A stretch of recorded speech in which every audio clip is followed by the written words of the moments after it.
It was July 23, 1983. Air Canada Flight 143, a brand new Boeing 767, was scheduled for a routine journey from Montreal to Edmonton. Aboard were 61 passengers and 8 crew, anticipating a smooth trip across the Canadian provinces. In the cockpit sat Captain Robert Pearson, a seasoned pilot with over 15,000 hours of flight experience, and his first officer, Maurice Quintal, equally experienced. The sky was clear, the weather fair, everything pointed to an uneventful day, a testament to modern aviation's reliability. Yet, unknown to anyone, a chain of events had already been set in motion, threatening to turn this ordinary flight into one of the most extraordinary in history. The Boeing 767 was a marvel of its time, a twin-engine wide-body jet that had only just entered service. Flight 143 was among the first in Air Canada's fleet to utilize this advanced aircraft, known for its computerized cockpit and fuel-efficient engines. The new systems, while groundbreaking, also meant new procedures and different ways of managing critical resources, like fuel.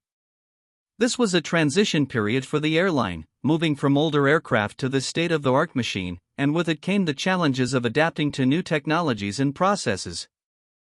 The seeds of disaster were sown hours before takeoff during the fuel loading process.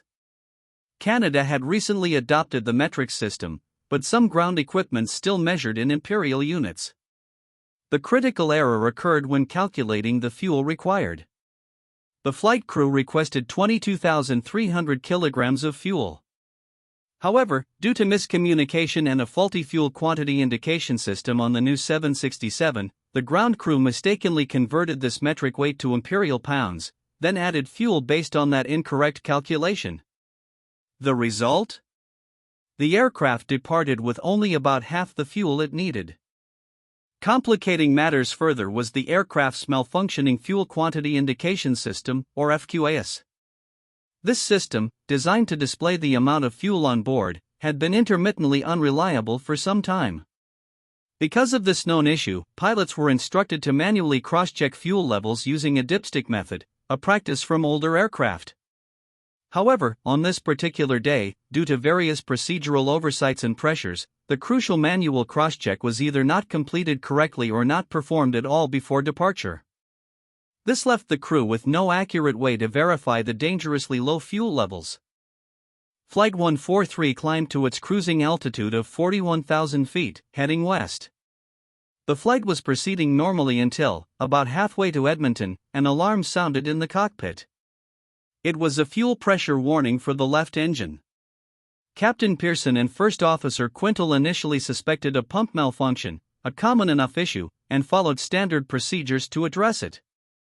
They certainly didn't immediately suspect a fuel shortage. The sheer size and range of a Boeing 767 made running out of fuel almost unthinkable in modern commercial aviation. Moments later, the left engine, Engine 1, sputtered and then went completely silent. The cabin lights dimmed, and the cockpit screens flickered as the main electrical generator connected to that engine ceased to function. The pilots, though alarmed, initiated emergency procedures to shut down the failed engine and prepare for a single-engine landing. While serious, an engine failure is something pilots train for. But the reality that unfolded next was beyond any training scenario they could have possibly imagined. Barely had the crew begun to process the first engine failure when, less than a minute later, the right engine, Engine 2, also sputtered and died. The aircraft was plunged into an eerie silence, broken only by the rush of wind and the desperate warnings from the cockpit systems. Both engines were out. Flight 143 was now a 132-ton glider, falling silently from the sky. Captain Pearson immediately grabbed the radio. "Mayday! Mayday! We've lost both engines." The words hung heavy in the air, signaling an unprecedented crisis. In such a catastrophic dual-engine failure, modern aircraft are equipped with a crucial backup, the ram air turbine, or RAT. The small propeller-driven generator automatically deploys from the aircraft's belly, spinning in the airflow to generate enough hydraulic pressure and electrical power for essential flight controls and basic instrumentation. The RAT deployed as designed, a small but vital lifeline.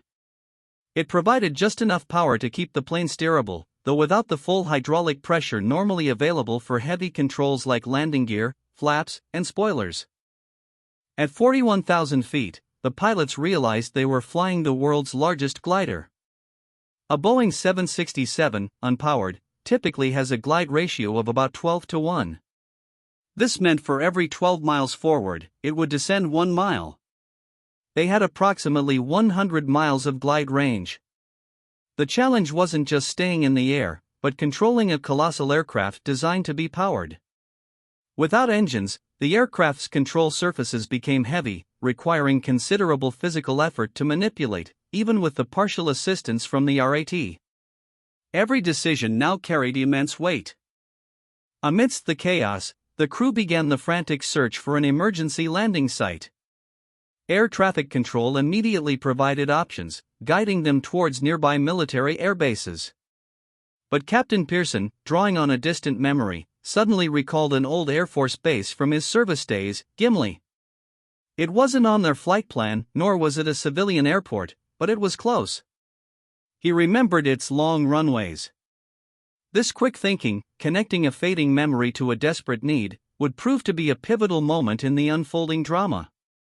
Gimli Industrial Park Airport, as it was officially known, was indeed a former Royal Canadian Air Force base. However, it had been decommissioned and partially converted into a public airport and, critically, a drag racing strip. One of its 2 runways was closed and being used for racing events that very day. Captain Pearson was unaware of this. The decision to aim for Gimli was a monumental gamble. The conditions on the ground were far from what he remembered, or what was ideal for landing a powerless commercial jet. As the aircraft descended, the pilots were faced with a dead-stick landing an aircraft without engine power. This is an extremely rare and difficult maneuver, especially with a heavy commercial jet. Without engines, they had no thrust, no reverse thrust for braking, and very limited hydraulic pressure for the landing gear, flaps, and spoilers. The landing gear had to be deployed using a gravity drop system, and there was no guarantee the nose gear would lock into place due to the lack of sufficient hydraulic pressure. The stakes were impossibly high. Captain Pearson, a skilled glider pilot in his spare time, instinctively understood the dynamics of unpowered flight. However, as they approached Gimli, it became clear the massive jet was still too high and too fast. Without the ability to deploy full flaps or spoilers to increase drag and slow the descent, they risked overshooting the runway. This was a critical dilemma: descend quickly enough to reach the runway, but not so fast that they couldn't land safely. Every foot of altitude, every knot of speed, was meticulously calculated. Faced with overshooting the runway, Captain Pearson made a daring and almost unheard of decision for a commercial jet. He executed a forward slip, or side slip. This maneuver, common in small gliders and light aircraft, involves turning the nose of the plane one way and banking the wings the other, effectively flying sideways through the air. This significantly increases drag, allowing the aircraft to lose altitude and speed much more rapidly. Passengers inside felt a jarring motion, as if the plane was crabbing through the sky, unaware they were witnessing a truly extraordinary act of airmanship. As the 767 straightened out from the sideslip, the runway at Gimli filled their windshield. On the ground, the drag race spectators and participants scrambled, realizing a massive jet was about to land on their strip. The pilots could now clearly see the obstacles: a guardrail across the runway, and people frantically trying to clear the area. Despite the unprecedented situation, Captain Pearson and First Officer Quintal remained calm, their focus absolute. They had one chance, one shot to bring this giant machine down safely. The moment of truth arrived. With a thunderous thud, the main landing gear hit the runway. The lack of hydraulic pressure meant the nose gear, deployed via gravity, failed to lock into place.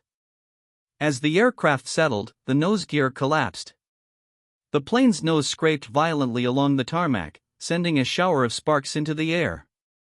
Tires blew out from the intense friction, but the aircraft held together. Despite the chaos, Captain Pearson skillfully used differential braking on the main wheels, navigating the runway to avoid the lingering crowds and equipment. The massive 767, with its nose dragging, slid for hundreds of feet before finally grinding to a halt, remarkably intact. It came to rest just short of the end of the runway, facing the opposite direction from its landing. A wave of relief, primal and overwhelming, washed over everyone on board. Passengers, though shaken, were alive. The crew, exhausted but triumphant, had achieved the impossible. The aircraft, still brimming with flammable fuel, was immediately evacuated, with emergency slides deploying as designed. The evacuation was swift, though not without its own minor dramas. The aircraft's tail was pitched upward due to the collapsed nose gear, making some of the emergency slides steeper than usual. Some passengers sustained minor injuries sliding down, but critically, there were no serious injuries or fatalities among the 69 people on board. Ground crew and spectators, who just moments before were fleeing the runway, quickly assisted in helping the passengers to safety. It was a chaotic scene of shock, relief, and gratitude. In the days and weeks that followed, a thorough investigation was launched to understand how Flight 143 ran out of fuel. The findings were sobering. It wasn't a mechanical failure in the engines, but a cascade of human errors and systemic oversights. The primary cause was the metric imperial conversion error during fuel loading, exacerbated by the faulty FQAS and the failure to perform a manual dipstick check. The incident highlighted critical shortcomings in communication, training, and maintenance protocols within Air Canada. The Gimli Glider incident became a landmark case study in aviation safety. Air Canada swiftly implemented new, rigorous procedures for fuel loading, ensuring that all calculations were double-checked and verified using both metric and imperial units where applicable. Ground crews received updated training, and the importance of manual fuel verification was re-emphasized. Furthermore, the incident contributed to a broader re-evaluation of crew resource management, CRM, and the critical importance of clear communication and cross-checking in the cockpit. The aircraft itself, tail number CGUN, was extensively repaired and returned to service, eventually earning the nickname the Gimli Glider. It continued to fly for Air Canada for another 25 years before its retirement in 2008. The story of Flight 143 became legendary within aviation circles, a testament to what is possible when highly trained individuals face unimaginable circumstances with skill, courage, and ingenuity. It stands as a vivid reminder that even with the most advanced technology, human factor remains paramount. Captain Robert Pearson and First Officer Maurice Quintal were hailed as heroes, their extraordinary airmanship preventing a catastrophe. Pearson's prior gliding experience proved invaluable, allowing him to perform maneuvers that no commercial pilot typically practices. Quintal's calm assistance and rapid calculations were equally crucial. Their story is more than just about a plane running out of fuel, it's about the resilience of the human spirit, the power of quick thinking under pressure, and the dedication of professionals who, when confronted with the impossible, found a way to make it possible. The Gimli Glider incident remains one of the most remarkable feats in aviation history. A 132-ton commercial jet, emptied of its motive power, guided safely to a landing by the sheer skill and nerve of its pilots. It stands as a powerful testament to the intricate dance between human and machine, revealing how even in moments of profound system failure, human ingenuity and decisive action can avert disaster. The story of Flight 143 continues to inspire, reminding us that sometimes, the greatest triumphs emerge from the most desperate of circumstances.